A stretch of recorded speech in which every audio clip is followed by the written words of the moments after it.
Engagements from infancy were a common practice among the nobility of the Middle Ages.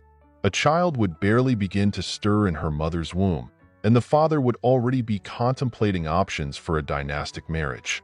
It was not unusual for children to marry at the ages of 3 or 7, and many found themselves widowed before they even had a chance to meet their betrothed. Matilda of Anjou, the daughter of a count, knew her husband for only a brief time. She was the daughter of Count Fulk of Anjou and his first wife, born in March of the year 1111. Her father was considered one of the wealthiest men of his time, ruling over several substantial territories. These lands were located in that part of France which directly bordered Normandy.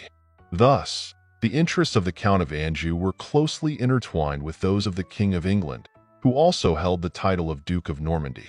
It's no surprise that 6 years later, the English king sought a marriage alliance with the Count. He proposed to marry one of Count Fulk's daughters to his son and heir, Prince William Adelin. At that time, Count Fulk had 2 daughters, Matilda and Sibylla, both still very young.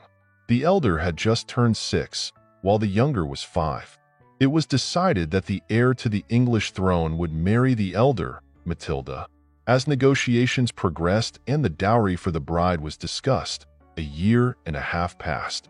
The young couple was wed, 16-year-old Prince William Adelin and 8-year-old Matilda. During those years, Normandy was a turbulent place. Vassals frequently revolted, which meant that the English heir spent a significant amount of time on the continent. He stayed at his father-in-law's home, where his young bride also lived. It took many months to achieve victory over the rebels, and finally, a triumphant return home was planned. Prince William outfitted the magnificent white ship for this purpose. However, it was decided that Matilda would be transported across the strait on another vessel. The reason was that the victorious knights intended to celebrate boisterously all the way to England, and it was deemed inappropriate for the young maiden to witness such revelry. The departure was scheduled. The white ship set sail and soon sank.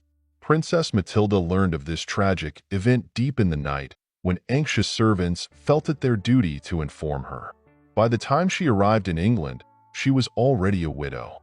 The prince's father was so devastated by the tragedy that he fell gravely ill for some time.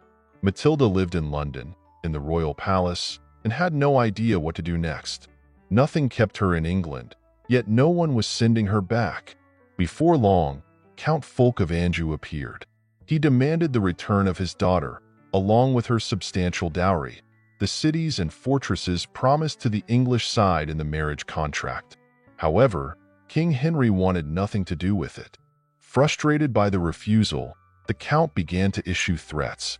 In response, the English king declared that he would marry Matilda off at his discretion to whichever nobleman he deemed worthy. As was customary, no one consulted the 9-year-old girl. Furious, Matilda's father allied himself with the king's greatest enemy on the continent, Prince William Clito, and even married his second daughter, Sibylla, to him. After spending several years at the English court, Matilda finally threw herself at the king's feet. She pleaded with Henry to let her go, claiming she intended to take holy vows, and thus her lands, which were the source of the dispute, would not fall into the hands of any of the king's adversaries. The young woman was granted permission to return to Anjou. She reunited with her family, who had changed significantly over the years of separation, and she kept her promise.